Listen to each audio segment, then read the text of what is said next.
The Democrats are back. They have forced the shutdown of the federal government in the United States. It is a very big move politically. It puts them in the spotlight once again.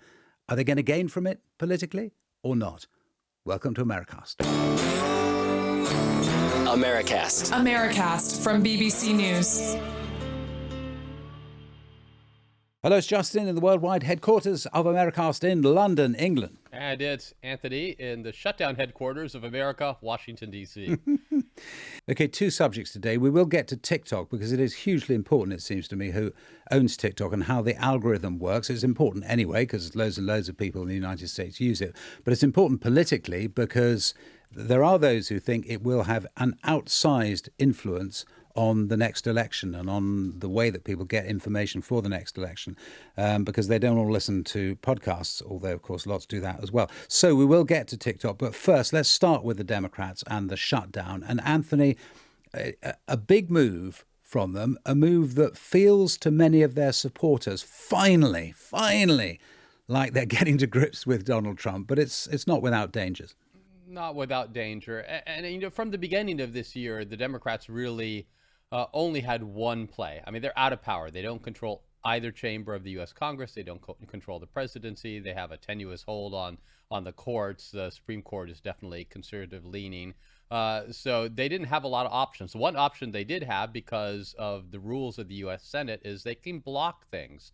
Now, they haven't used that opportunity in the past. There was a budget negotiation in March, and they decided not to use their ability to block the budget from being approved and forcing the shutdown back then. And actually, Chuck Schumer, the Senate Democratic leader, and other Democratic leaders were harshly criticized by their base for not trying to do more to stop Donald Trump and stop the Republicans in Congress. So this time around, when we came to another deadline for passing a budget, October 1st, the Democrats this time around hit that big red button in the middle of the table that ground everything to a halt. And now we'll see how it all plays out. But they are the ones who are blocking essentially what Republicans are trying to do, which is to keep the government open at the existing funding levels, the ones that they passed earlier this year, which, you know, gives conservatives an advantage with their legislative agenda and their spending levels. But it is a means to grind things to a halt. Where it goes from here, however, as you mentioned, is fraught with political risk. Okay, and to prevent the political risk getting out of hand and to focus everyone's minds on the message they want, what they've been saying is that we absolutely have one single thing that we are concerned about that has made us do this. And that is the essentially cuts to Obamacare, isn't it? Cuts to the Affordable Care Act that mean that some people who are getting pretty well subsidized medicines at the moment and medicine more generally will not get it in the future. And that, they say, is part of what the Republicans are doing. And that single thing, this is the message, isn't it? They want to get across. That single thing is the reason why they're acting as they are, and that they hope is hugely popular. And we got a video, this amazing video actually, because they are quite a double act now, aren't they? Bernie Sanders, the veteran left-wing senator, and Alexandria Ocasio-Cortez, the congresswoman, who may well be a candidate. In fact, I think she's almost certain to be a candidate in 2028, coming together to make this pitch to the American people. If you don't have the money to go to a doctor and you're sick, you die. And that's what we're looking at. That's what this clean bill is about. And so Republicans want us to rubber stamp that. And we're saying no. We need to stand up for the American people. We need to stand up for our healthcare system. And if they want our votes, they need to make sure that we're protecting every American and making sure that we can do what we can to continue to make healthcare accessible, affordable, as we work to make it a human right for all. Right. So let me just back that up. Remember, right now, our healthcare system is broken. Right now, we're the only major country on earth not to guarantee healthcare to all people. And these guys want to make it even worse. We're not going to let that happen. No, we're not. All right. So what we're seeing there is the Democrats essentially trying to fight a battle they lost already this year with the Big Beautiful Bill. The Big Beautiful Bill, if you'll remember, Justin, was the Trump-backed Republican budget proposal that slashed a lot of spending on Medicaid, which is the health insurance program for the poor and is going to allow some subsidies to help people buy health insurance, low-income people buy health insurance at the end of this year. So those things were already passed, but they were passed in a way that Democrats didn't have a chance to block it. A procedural thing in the Senate, but even with their minority, they weren't able to gum it up. This time around, they do have the ability to block funding for the government, and so they're trying to make this about what they weren't able to make that big, beautiful bill debate about, and that is healthcare spending, because as you mentioned, Justin, this is an issue that Democrats feel like they have the public on their side. And not only that, when these insurance rates start to go up, the subsidies go away, tens of millions of Americans lose their health insurance, they're banking on the fact that there's going to be a lot of anger among the American public, and they are positioning themselves now to take advantage of that anger to say, see, I told you so, this is why we were fighting for you, and it is the Republicans who are doing this, and they're the ones who bear the brunt of the blame. Got to say, at the moment, Donald Trump doesn't look too worried by this, does he? He posted this photo on Truth Social of a meeting that he'd had with the Democratic congressional leadership, in which there are Trump 2028, these red hats, Trump 2028 hats, actually on the Oval Office desk during the meeting. And I don't think it's fake, actually. I think they were genuinely there. Yeah. But there's fakes as well that is done under this weird AI video, which we ought to listen to, I suppose. What's actually going on in it?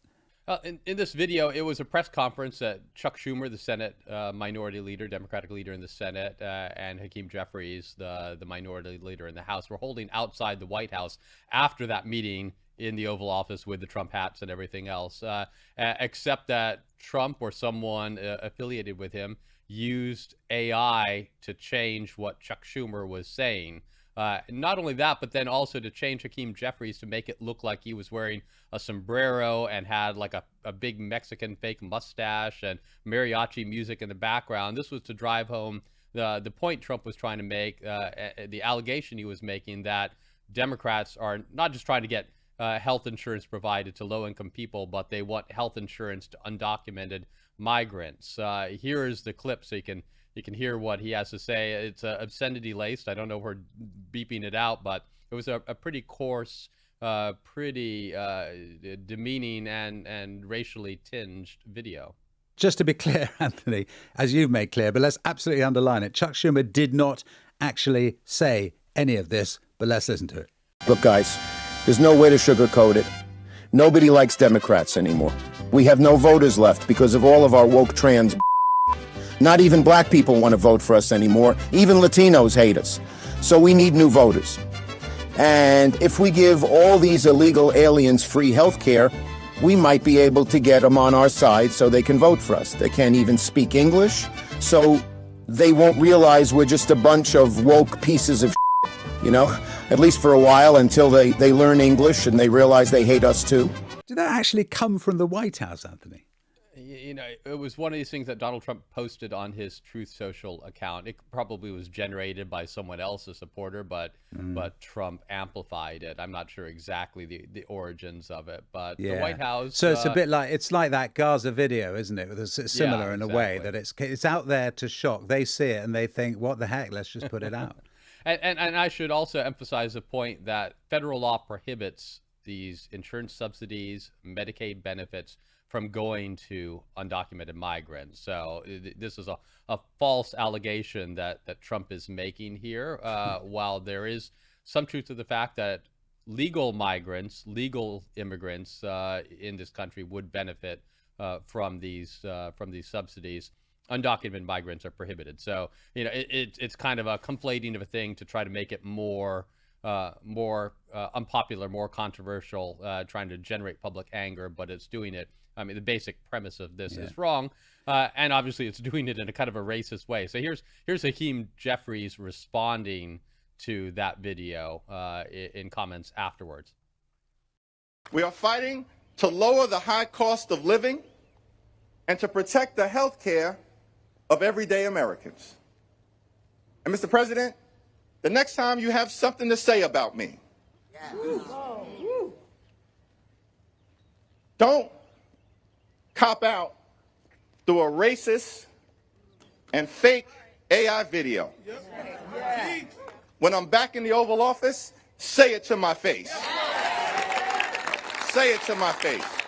Okay, he's not amused, but then Donald Trump responded then to that, didn't he? So he posted Hakeem Jeffries responding to the video on Truth Social with the same fake moustache, the same sombrero, and images of mariachi band characters as well. So it's fair to say that neither man is stepping down. And as ever, support for the president from the Vice President, J.D. Vance.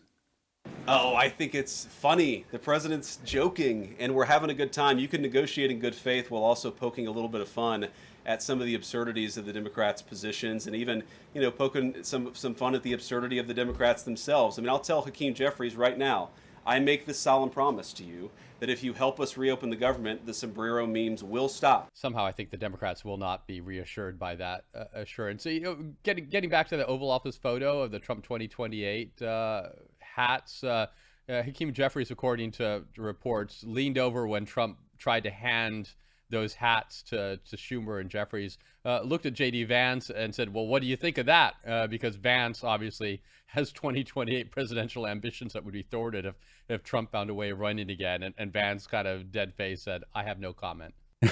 Yeah. So actually, I mean, it's weird, isn't it? Because they do this, and Hakeem Jeffries has openly said it's racist, and yet they are going to meet again, almost certainly. They'll have to meet again if they're going to bring all this to an end. And from the White House, they seem to think that this is just, well, as J.D. Vance was saying, it's all part and parcel of everything. I just wonder if they feel they slightly got the upper hand because there is something a bit wooden, to put it bluntly, in the minds of many Democrats about their congressional leadership. They think Hakeem Jeffries is not quite as energetic as he should be, as forceful as he should be. And Chuck Schumer definitely, the feeling, isn't it, behind the scenes with a lot of Democrats is it really has seen better days. He's not suited to this era when it comes to communications, et cetera, not really suited to living up to Donald Trump. And so the Trump team kind of feel they've got the upper hand, don't they? Yeah, obviously when Chuck Schumer is the face of your party, he's not the most charismatic, most engaging personality. I was actually kind of surprised Hakeem Jeffries hasn't elevated his stature more. In fact, I think one of my predictions at the beginning of this year was that Hakeem Jeffries would become the face of the Democratic Party and be effective in that. That hasn't been the case, and part of the reason I think it hasn't been the case is because Democrats haven't had the ability to do much in Congress in the minority, and now finally this has given them a bit of a platform.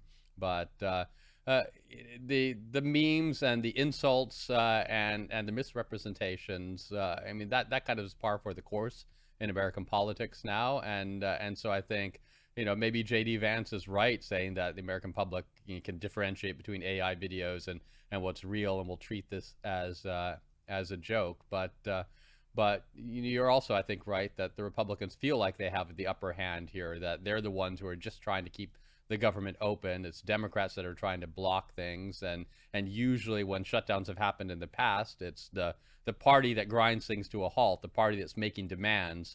They're the ones that get the public's blame. And it's a little too early to tell so far how that's going to shake out. But Republicans don't seem all that disappointed that there's a shutdown now, and don't seem all that concerned about what it might do to Trump and the Republicans' political standing. Yeah, you do feel if they are going to avoid getting the blame, and indeed the opposite, actually make hay out of this, the Democrats have got to have a kind of forceful leadership. And, never mind the Democratic Party, Anthony, never mind people in the United States, right around the world, I think it's fair to say, there are people saying, come on, get your act together. And we've had another of those messages, Anthony. It's Sid in West Sussex who's been in charge, saying, I'd like to know if the Democrats actually have a leader at the moment. It seems there is nobody to counter the constant stream of Trump administration nonsense.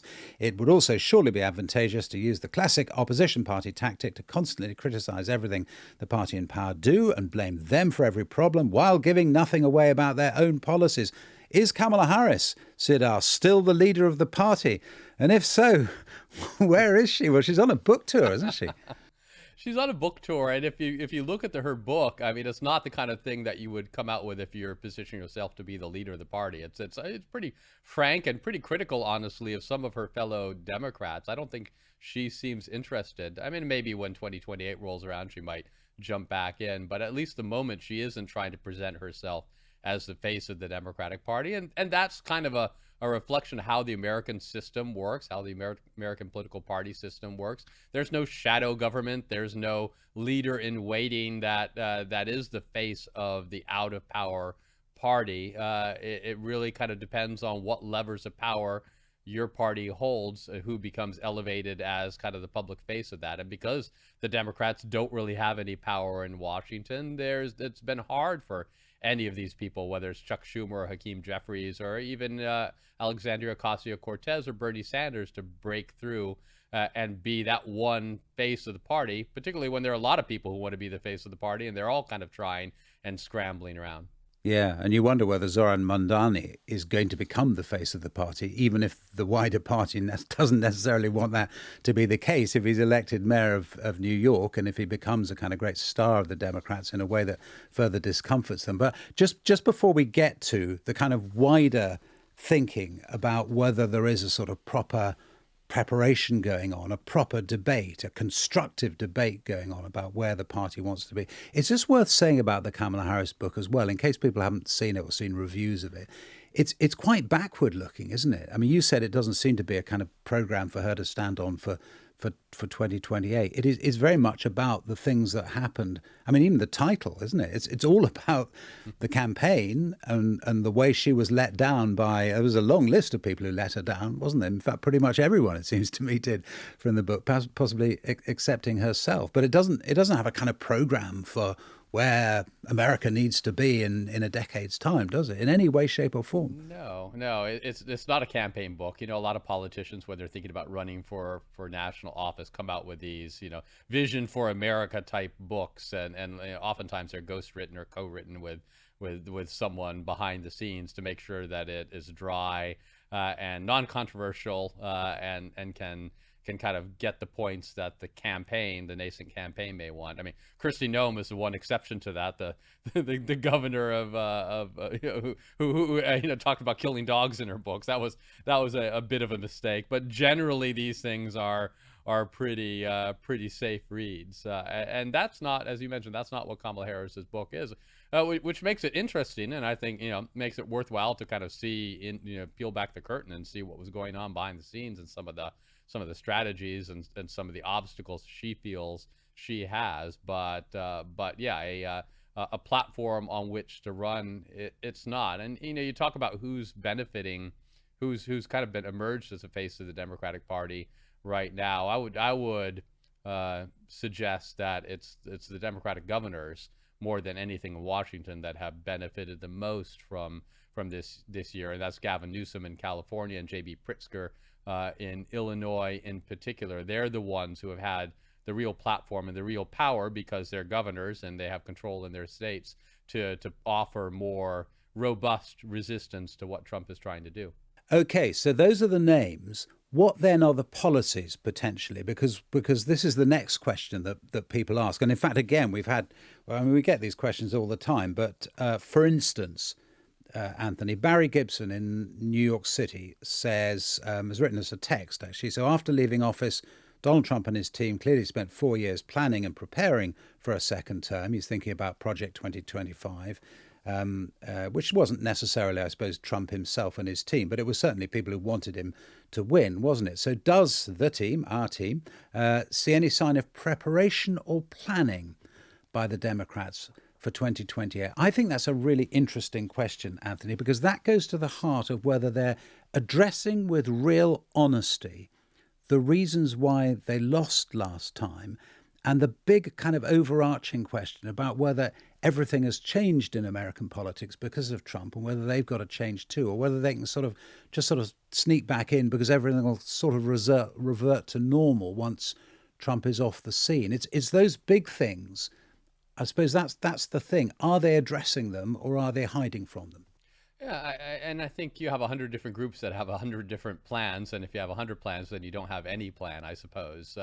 And that's kind of a reflection of where the Democratic Party is, where there is no kind of central, cohesive organization or leader to unite the party around. And that was what was unique about Donald Trump and what happened after 2020 is that Trump, from very early on, it seemed, planned on running again. He had a team around him who had experience managing, operating within the federal government for 4 years, and a lot of thoughts on what their obstacles were and what the challenges were and how to get around them the next time around. And it also became very clear within the first year or so that Donald Trump was the front runner to be the nominee. So you had this kind of a unique set of circumstances where there was one person and one team all making the same plan, all getting ready to take power, and Project 2025 was part of it. But there were also plans within Trump's closest circle to on what to do. And then when Trump got reelected, it was just flip the switch, and we've seen what's happened this year with the velocity with which these plans have been implemented. And I just think it's impossible for Democrats to have something similar because there are just too many people vying for that leadership position with too many different priorities, and you see the party being pulled in a bunch of different ways. I agree with that, but I think Barry and others who ask us this question deserve an answer that at least points in the direction of a kind of fundamental debate that really genuinely is now taking place in the party. And I would point him and everyone else who's interested in the Democrats in the direction of Ezra Klein. I mentioned him before on the pod because he's a New York Times journalist and he's an author, very popular author. His books do incredibly well on the sort of mainstream left, and he's a great critic of the left, though he is of the left himself. But he has really gone for it. In the wake of the killing of Charlie Kirk, he wrote this piece, didn't he, Anthony, saying that the assassination was an awful thing, which lots of people thought, but also going further than that, praising Charlie Kirk, praising him practicing politics the right way. That's what Ezra Klein said, practicing politics the right way, and asking the question, do we have anyone in the Democrats who's willing to practice politics the right way? In other words, to go to our opponents and talk to them and lecture them and argue with them as Charlie Kirk did. And my goodness, there was quite a reaction to it on the left. And here he is speaking to the New Yorker. So this is Ezra Klein on why the Democrats should avoid the politics of hate. I think we should not engage in oppositional mirroring, where whatever the other side does, we do, right? You hate me? Oh, well, you know what? I hate you. And he also said the Democrats were continuing to reject Trump voters, which was a hangover from 2016, when Hillary Clinton, of course, characterized at least some of those who voted for Trump or were planning to at that stage as a basket of deplorables. Here he is. I do think this politics of deplorables was very real. There is certainly people, right, who don't agree with the things I believe in the world, right? They began to feel that the Democratic Party genuinely didn't like them. And one of my most strongly held views about politics, Go ahead. One of my most strongly held views about politics is that the most important question for a voter is not whether they like you, but whether you like them. If they're going to entrust you with power, the first thing is not whether they agree with you. The first thing is just whether or not they feel you like them and will take them into consideration. Okay, a couple of critiques of that. First of all, do you think that Democratic voters feel that Donald Trump likes them? The door swings both ways, right? And it almost seems like Ezra Klein is endorsing the Michelle Obama strategy from 2016, which is when they go low, we go high. And I think there are a lot of Democrats who felt, well, we tried that and we got kicked in the face. And it almost seems like the reaction to that was, we need to be more pugnacious. We need to fight harder. We need to get down and mix it up with Donald Trump more, and just ignoring him and trying to take the high road and be friendly and be nice to his voters and understand their concerns is how we got into this mess to begin with. Yeah, I think what Ezra Klein would say to that is, well, hang on a second, Donald Trump won. So there are enough people who think he likes them, if that is important in politics. And I sort of get his point that it is important in politics. As a voter, you have got to feel that the person you're voting for does kind of like you, or at least accept your right to think the things that you think. And there is this sense, isn't there? Oh, God, we've talked about it so much on the pod, haven't we, down the years now, actually, that the Democrats tend to have this kind of sniffy attitude to the voters and their concerns that just sort of exudes a feeling that people are using language they shouldn't, thinking thoughts that they shouldn't, behaving in ways that they shouldn't, when it comes to climate change, et cetera, et cetera. And that kind of overall thing, I think, is the point that Ezra Klein is making. They need to manage to shuffle that off if they're going to win the voters back. But there's a wider point he also makes, which I think is a fascinating one, that if you say that some people are out of bounds, beyond the pale, you can't talk to them. They're racists, they're misogynists, they're whatever. They're deniers of climate change. If you say that, does that mean you don't talk to them at all? And if they're maybe, 20, 30% of the population, do you just abandon them? I mean, that and it's an interesting question for the Democrats to kind of grapple with now, isn't it, Anthony? And it's one they're going to have to think about. And he had this discussion the other day with Ta-Nehisi Coates, the big public intellectual, African-American, been a really big figure on the left, and they had a sort of to and fro because Ta-Nehisi Coates thought that Ezra Klein had lost his mind, basically. He didn't like at all what he'd been saying about Charlie Kirk. But Ezra Klein came back to him and said, well, look, what do you want to do with these people? They do exist. They exist among us. Are we as a party, as a movement, just going to say, we're not having anything to do with you? Right. And politics is about, and winning elections is about building coalitions. And clearly the coalition that the Democratic Party has had in 2 of the 3 last elections wasn't enough. The idea of suburban women voters, college-educated voters,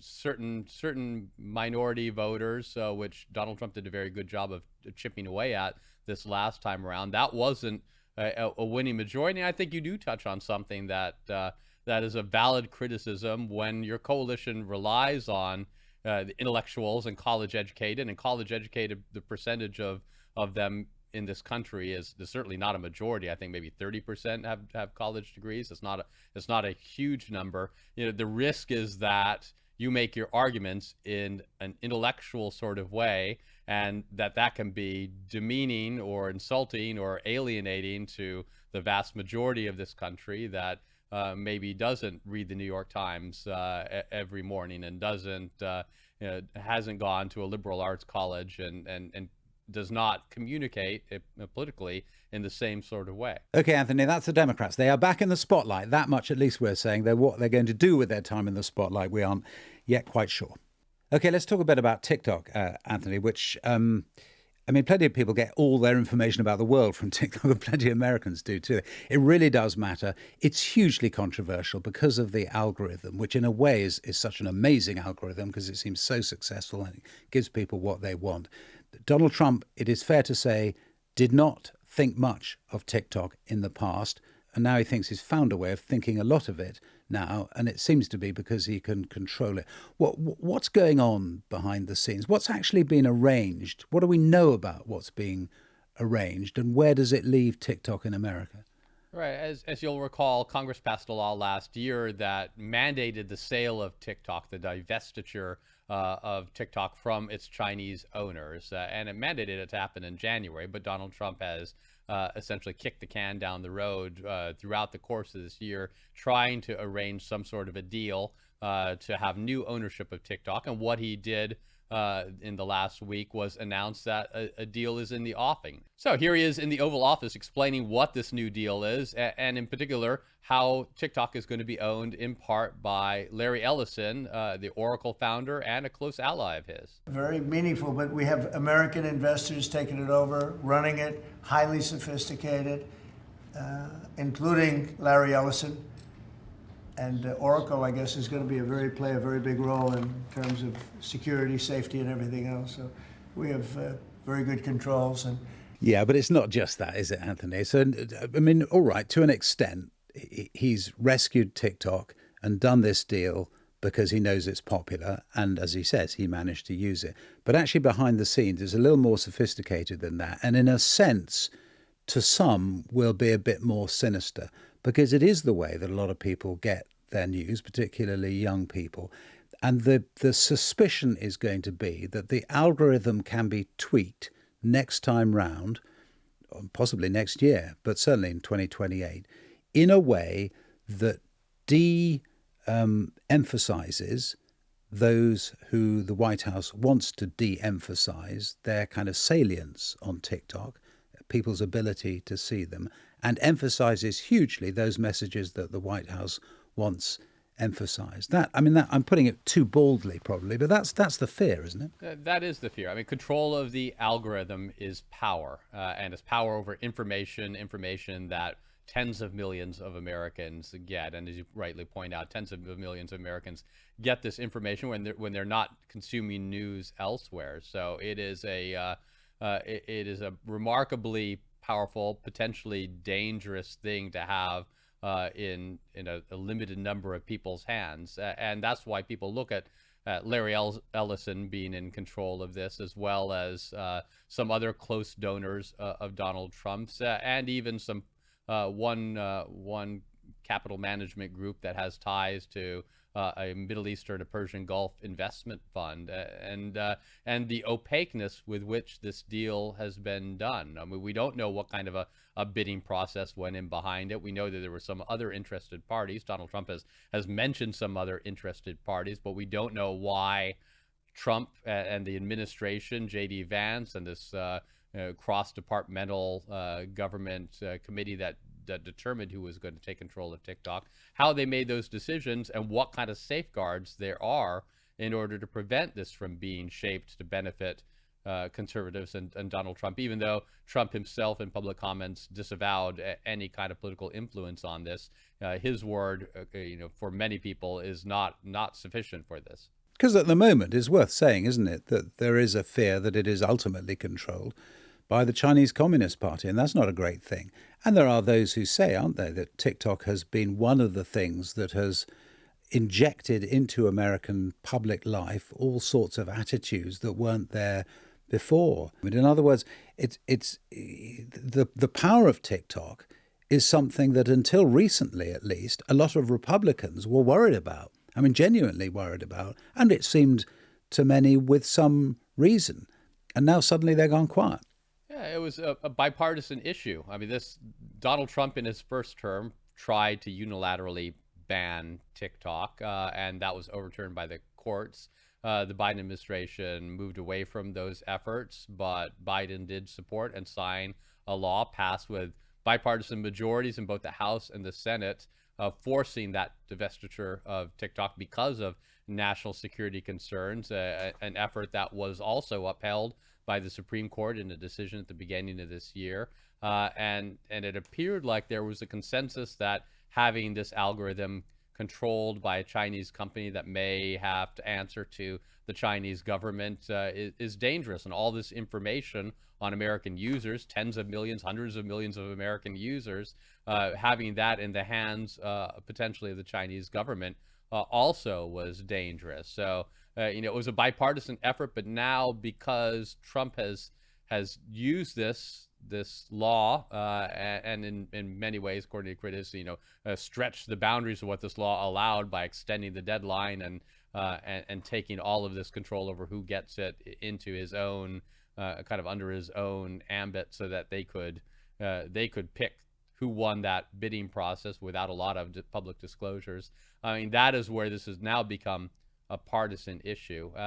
Although, Carolyn Leavitt, the White House press secretary, she was asked about who controls the algorithms and concerns about who controls the algorithms, and this was her response. Under the terms of this deal, TikTok will be owned by a majority of American investors and controlled by a board of directors with extensive national security and cybersecurity credentials. In partnership with the U.S. government, Oracle will serve as TikTok's trusted security provider, and they will independently monitor the safety and data security of all U.S. user data on TikTok's platform. Americans' data will be stored securely in the United States without access from China. All U.S. user data will be stored on servers operated by Oracle in the United States, protected from surveillance or interference by foreign adversaries. And the algorithm, I know this is a question many of you have had, will be secured, retrained, and operated in the United States outside of ByteDance's control. Yeah, but that's the point, isn't it? Outside ByteDance's control, ByteDance with this ultimate link with the Chinese Communist Party, but in whose control and how transparently as well? That's the question. Right. The important role that TikTok, the powerful role that TikTok plays in American society at this point, and who controls it and what kind of supervision there is it's not just a social media question. It's not just a technology issue. It's an issue of American politics and American national security. And that's why there has been so much concern over this, and concern about, well, what if ByteDance comes out with a new version of the algorithm, an updated version, because technology moves and develops and changes over time and gets perfected or adjusted and tweaked. How is that going to be rolled out into the American version of TikTok, or is it not going to be? And in that case, is an American TikTok just going to kind of become a dumber, slower, more outdated version of what is an exceedingly popular global application right now? Okay, Anthony, that's got to be it for now. We'll be back soon. Bye. Bye, y'all. If you want to find our other episodes, you can. They are all available wherever you get your podcasts. For now, though, bye-bye.